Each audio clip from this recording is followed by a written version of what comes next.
Operation મુસ્કાન હેઠળ અપહ્યત 4 વર્ષીય બાળકીનું 84 કલાકમાં દિલધડક રેસ્ક્યુ. આરોપી ઝડપાયો. છાબરાભાઠા નદીના કિનારે ગાર્ડનમાંથી બાળકીનું અપહરણ કરનાર પપ્પુ ખડિયા રહે દાહોદ.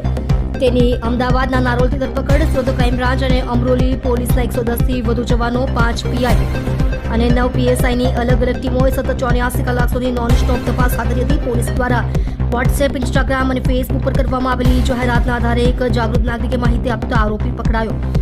સુરતથી સાયણ અને ત્યાંથી અમદાવાદ, મુંબઈ રૂટના 43થી વધુ રેલવે સ્ટેશનો અને આસપાસના વિસ્તારોમાં સઘન તપાસ કરવામાં આવી હતી.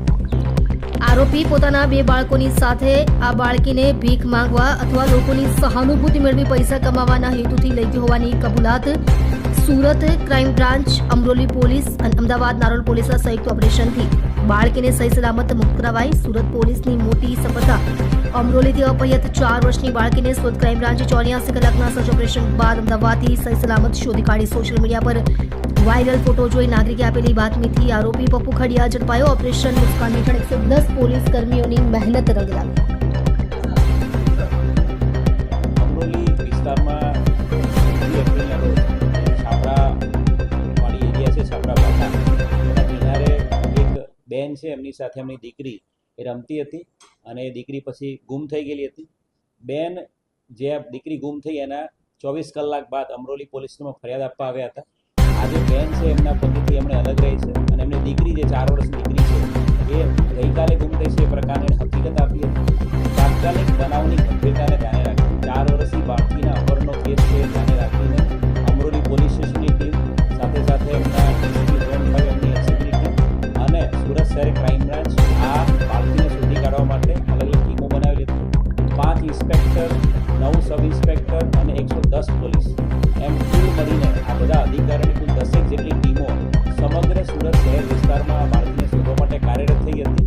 એક સીસીટીવી કેમેરાઝના આધારે એક નાની હકીકત એવી મળી હતી કે આ જે વ્યક્તિ છે એ વ્યક્તિ અન્ય 2 બાળકો સાથે, આ નાની 4 વર્ષની દીકરી, ત્રીજી દીકરી છે અને હાથમાં 3 બાળકો હતા, અન્ય 2 બાળકો સાથે 4 વર્ષની દીકરીને લઈને સાયણ તરફ ટ્રેનમાં જતો દેખાયેલો હતો.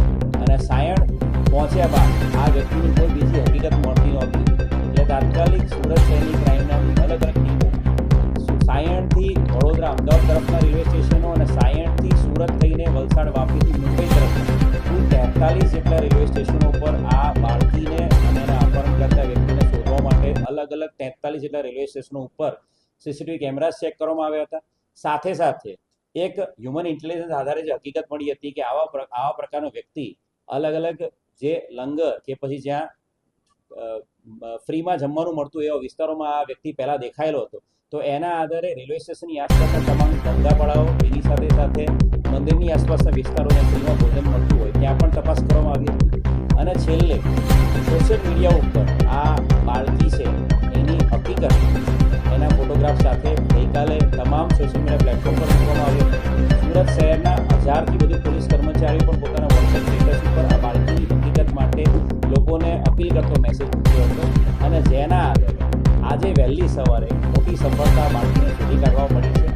અમદાવાદના એક નારોલ વિસ્તારના જાગૃત નાગરિકે સુરત શહેર ક્રાઇમ બ્રાન્ચના પીઆઈને ફોન કર્યો હતો અને કહ્યું હતું કે આ ફોટોગ્રાફ જે સોશિયલ મીડિયા પર વાયરલ થયો છે આ દીકરીને આ વ્યક્તિ સાથે મેં ગઈકાલે એક જગ્યાએ જ્યાં ફ્રીમાં જમવાનું મળે છે એ જગ્યાએ બેઠેલો અને જમતો જોયેલો છે.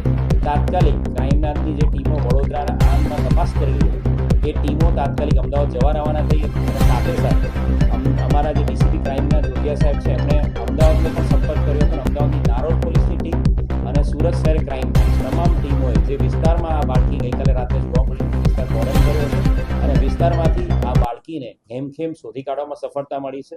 જે આરોપી છે પપ્પુભાઈ ખડિયા, જાતે ભુરિયા, એ ઓરિજિનલી દાહોદનો છે અને અહીંયા તાપી નદીના કિનારે આ છાપરા ભાઠા એરિયાના કિનારે છૂટક મજૂરી કામ કરે છે.